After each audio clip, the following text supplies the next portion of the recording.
موجود نے سیدہ فاطمہ تذر آئیاں، فرمایا ابو بکر باغ فدق دے معاملے اندر کی کرنا ہے کی فیصلہ ہوئے گا، وہ تے ساڈا حق نہیں بننا جڑا خمس دے اندر پنجواں حصہ مال غنیمت چوں اللہ دے رسول دا حصہ سی، او نبی علیہ السلام نے دا حصہ جڑا ہے او خیبر دی زمین جڑی ہے او دے بارے کی فیصلہ ہے۔ صدیق نے فرمایا ہے فاطمہ جی ابو بکر، فرمایا نبی علیہ السلام دی جڑی زمین ہے یہ نبی علیہ السلام تو پہلے آپ دی زندگی ہے پاک اندر جویں میری خلافت تو پہلے پیغمبر دی زندگی اندر جویں اہل بیت دے وظائف اور اخراجات اس دی آمدن چو دیتے جاندے سن اویں جاری رہن گے، اور زمین دی ملکیت جڑی ہے وہ اہل بیت دی نہیں ہوئے گی، وہ سرکار دی ہوئے گی، بیت المال دی ہوئے گی۔ کیوں؟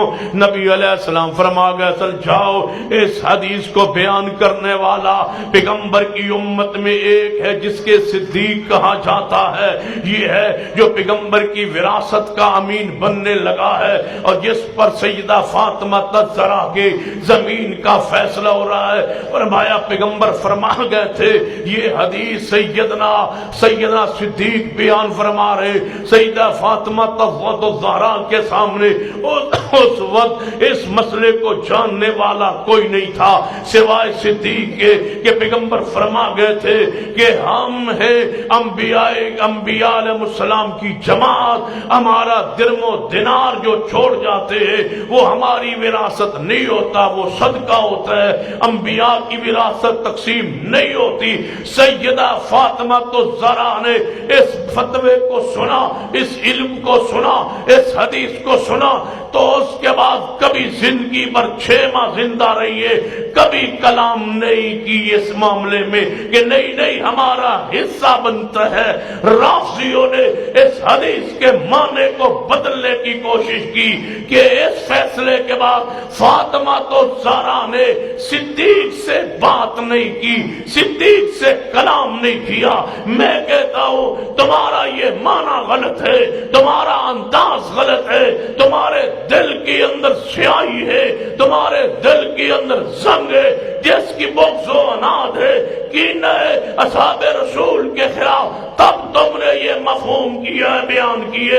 اس حدیث کا معنی یہ ہے جب فاطمہ نے حدیث سن لی اس کے بعد انہوں نے کبھی اس بارے میں بات نہیں کی، فدق کے بارے میں صدیق کے فتویٰ سن کے وہ مطمئن ہو گئی۔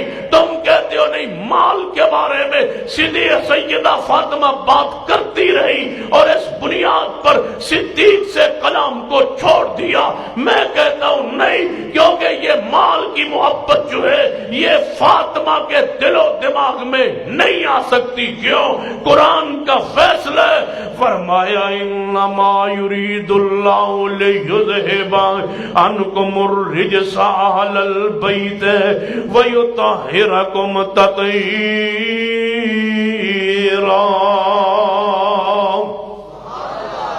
تم نے اہل بیت کو مال کی ایک طرف کھڑا کر دیا کہ سیدہ فاطمہ ناراض ہے باغ فدق کی وجہ سے، مال کی وجہ سے، حسنین ناراض ہے مال کی وجہ سے، سیدنا علی ناراض ہے مال کی وجہ سے۔ تم نے اہل بیت کے دل میں مال و دولت کی محبت اپنی طرف سے ڈال کے اور ان کو ایک فریق بنا کے کھڑا کر دیے۔ ہم اہل الحدیث جن کے دل و دماغ میں اللہ نے ایسی پاکیزگی و طہارت بخشی ہے، ہمارے دل و دماغ آل رسول کے بارے میں بھی پاک ہے، اصحاب رسول کے بارے میں بھی پاک ہے۔ دنیا کے مال کی چاہت اہل بیت کے دل میں آ سکتی ہی نہیں۔ کیوں؟ جب آئی تھی ازواج رسول نے ذکر کیا تھا، اس کے بعد جب انہیں آخرت کو پسند کر لیا تو رب نے قرآن میں اعلان کیا کہ محبوب اہل بیت کو سنا دو، آج کے بعد ہم نے تمہارے دلوں سے دنیا کی محبت ویسے ہی ختم کر دی ہے۔ نعرہ تکبیر!